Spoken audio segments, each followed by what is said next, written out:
semua nabi itu jumlahnya 124.000. Di antaranya ada 313 rasul. 124.000 nabi, di antaranya 313 rasul. Apa bedanya nabi sama rasul? Nabi itu seseorang yang Allah utus hanya menyampaikan kepada kaumnya apa yang disampaikan oleh nabi dan rasul sebelumnya. Tidak bawa syariat baru. Seperti Yusuf alaihissalam. Yusuf itu bukan rasul. Beliau datang hanya menyampaikan kaumnya apa yang disampaikan oleh ayahnya Yakub. Tidak ada syariat baru. Ingat ya yang diajarin ayah saya Yakub ya. Syariatnya begini, syariatnya begini, syariatnya begini. Ini halalnya, ini haramnya. Kalau Rasul, seseorang yang Allah utus membawa syariat baru, menghapus syariat sebelumnya. Musa misalnya alaihissalam, Rasul. Isa, Rasul. Muhammad, Rasul alaihi wassalam. Cuma bedanya, nabi-nabi dan rasul sebelum Nabi Muhammad SAW itu diutus khusus untuk kaumnya saja. Beda dengan Nabi Muhammad SAW karena diutus untuk seluruh alam semesta. Jadi sebelum Nabi Muhammad SAW, teman-teman sekalian, para nabi dan rasul bisa hidup sezaman tapi beda lokasi. Dan setiap kaum di lokasi tertentu yang sudah ada nabinya, udah cukup imani itu saja. Maksudnya jalankan syariat itu. Contoh misal, Nabi Musa alaihissalam itu sezaman dengan Nabi Shu'aib. Shu'aib mertuanya beliau di negeri Madian. Lokasi dakwahnya Nabi Shu'aib Madian. Lokasi dakwahnya Nabi Musa Afrika, Mesir. Masing-masing di lokasi dakwahnya. Nabi Musa sezaman juga, di zaman yang sama ada Nabi Khidir di wilayah Asianya Turki. Orang-orang di wilayah Turki ini cukup imani Nabi Khidir. Maksudnya menjalankan syariat Nabi Khidir. Yang di Afrika syariat Nabi Musa, yang di Madian syariat Nabi Shu'aib. Tapi harus yakin, oh di sana ada Musa, oh di sana ada Shu'aib, oh di sana ada Khidir. Nggak boleh dipungkirin. Harus diakui semua. Nabi Isa sezaman dengan sepupunya sendiri, Nabi Yahya. Ada pamannya, Nabi Zakaria. Sezaman semua ini, gitu kan. Nabi Ayub, Nabi Yunus. Nabi-nabi ini banyak yang sezaman, tapi lokasi dakwanya berbeda-beda. Karena memang sebelum Nabi Muhammad SAW itu semua di lokasi masing-masing. Tapi tidak perlu misalnya orang Bali datang ke Jakarta. Udah di sana ada nabi, sini ada nabi. Ini contoh saja. Jadi lokasi dakwanya masing-masing. Tapi harus yakin, oh nabi yang di sana benar. Karena nabi kita nyampein, gitu. Jelas sampai sini ya. Nah, Nabi Muhammad SAW satu-satunya nabi yang diutus untuk seluruh alam semesta. Udah nggak ada lagi nabi yang sezaman dengan beliau. Makanya beliau mengatakan dalam sebuah hadis, sesungguhnya nabi-nabi dan rasul sebelumku diutus khusus untuk kaumnya, maka mereka bisa sezaman, dan aku diutus untuk seluruh alam semesta. Saya mau bertanya perihal Nabi Khidir yang katanya sebagian orang memiliki umur panjang. Kata sebagian orang memiliki umur panjang. Adakah penjelasan dalam hadis? Dan bagaimanakah diceritakan tentang sejarah hidup dan kematian Nabi Khidir tersebut? Adakah kaitannya dengan Nabi Khidir yang diceritakan di akhir zaman? Kalau yang disebutkan dalam hadis, dan saya kebetulan pernah menjadi bukan tim editing ya, saya kebetulan setelah ya bisa dikatakan masuk dalam tim edit buku-buku hadis berhubungan dengan masalah kasus Nabi Musa dan Nabi Khidir alaihissalam. Yang satu buku yang diterbitkan dan sudah disebutkan dalam bahasa Indonesia. Kebetulan ada salah seorang ikhwah di Libya kalau nggak salah, dia menerjemahkan, kemudian saya yang mengeditnya. Pada saat saya mengedit, saya sempat membaca banyak sekali hadis berhubungan dengan Nabi Khidir dan Nabi Musa alaihissalam, tapi memang yang sampai kepada kita, Allahu a'lam, dinukil dari hadis-hadis memang hanya pertemuan Musa sama Khidir saja. Dan di akhir hadis setelah Nabi SAW menceritakan tentang Musa dan Khidir, beliau mengatakan, semoga, kata Nabi SAW ya, semoga Allah merahmati Musa. Kalau dia tidak banyak bertanya pada Khidir, maka kita akan mengetahui lebih banyak lagi mukjizatnya Khidir. Sebatas itu. Tapi belum pernah ada hadis yang menjelaskan Khidir matinya kapan, matinya di mana. Bahkan ulama mengatakan hikmah ilahi, semua kematian para nabi-nabi dan tempat matinya ya tidak dijelaskan secara khusus di hadis. Misal Nabi Muhammad SAW mengatakan umur Adam sekian, ayah kalian kan bisa saja disebutkan dalam hadisnya. Ya. Yang disebutkan cuma postur tubuhnya, karena hari kiamat kita akan bangkit seperti postur tubuh ayah kita Adam. Tapi nggak pernah disebutkan kadar umurnya, matinya di daerah mana, gitu kan? Semua nabi-nabi loh ya. Dan kata para ulama, hikmahnya hanya kuburan Nabi Muhammad SAW yang sekarang jelas diketahui di situ kuburan Nabi, untuk membuktikan memang Nabi ini saja yang kalian ikutin. Gitu. Ada sebuah riwayat dikatakan seorang sahabat bertanya, ya Rasulullah, di mana kuburannya Musa? Apa kata Nabi SAW? Di sebuah gunung di Palestina yang kalau dari atas gunung itu dilempar batu, kadar kekuatan seseorang melempar batu. Gunung yang nggak disebutin, di ini dilempar kadar batu kemana? Nggak jelas. Maka berarti Nabi SAW memang tidak menyuruh kita khusus mencari kuburan para nabi-nabi, mendatanginya. Udah cukup kita tahu iman di risalah mereka. Kuburan yang sampai sekarang jelas kuburan Nabi adalah kuburan Nabi Muhammad alaihi salatu wassalam.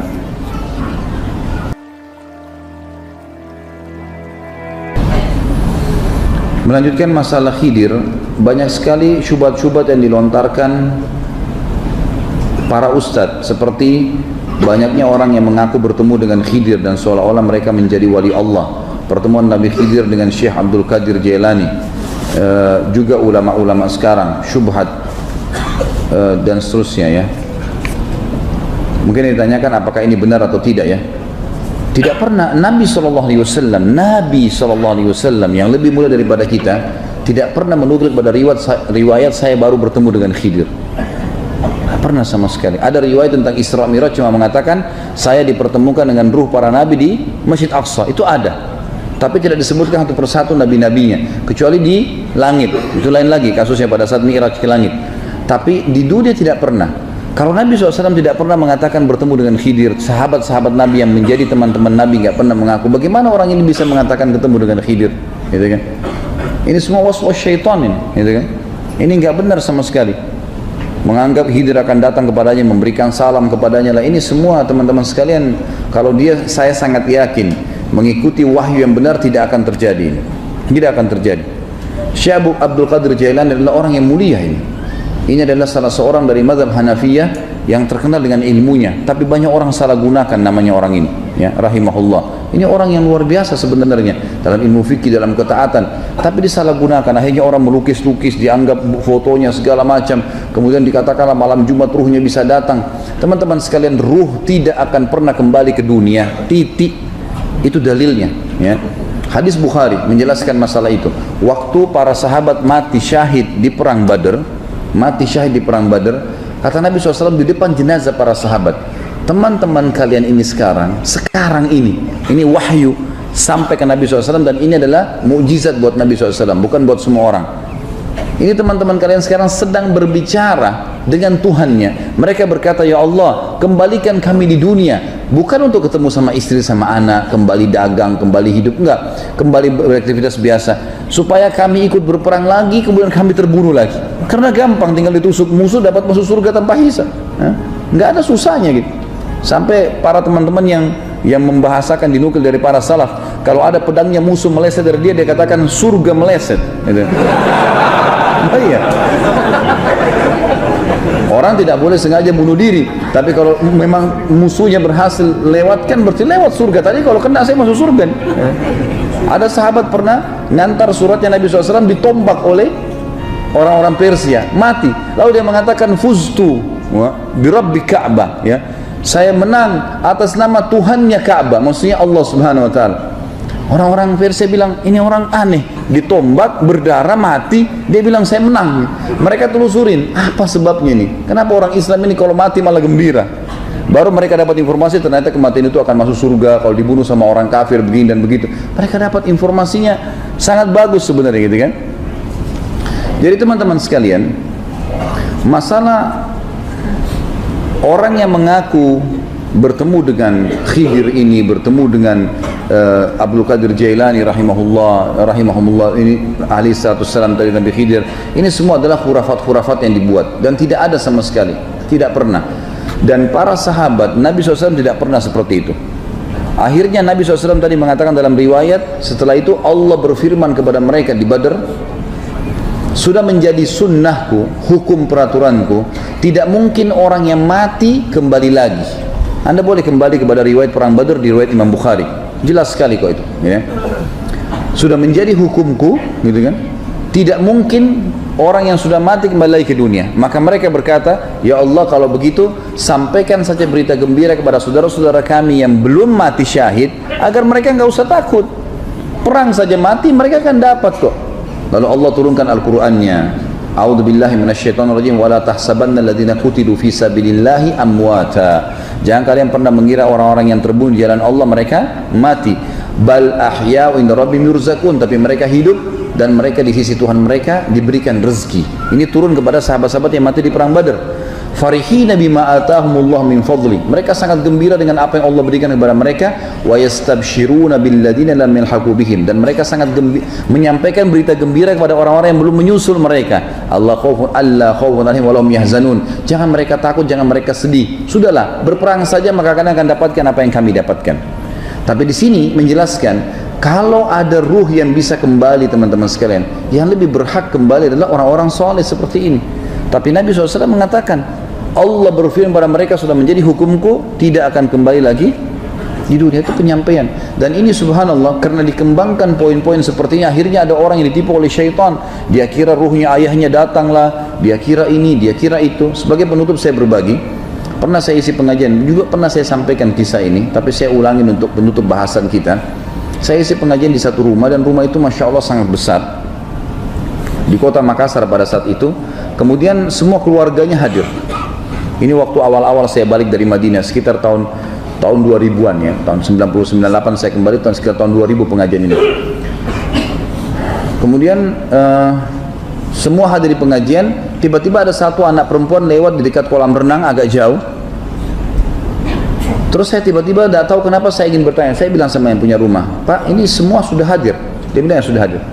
Perempuan yang jauh sana lewat itu siapa, Pak? Oh, itu anak saya, Ustaz. Kenapa tidak hadir, Pak? Biasanya kan memang ada tempatnya sendiri, dipasangin hijab sendiri. Jadi memang ada orang yang tidak hadir. Dia bilang semua orang rumahnya sudah hadir.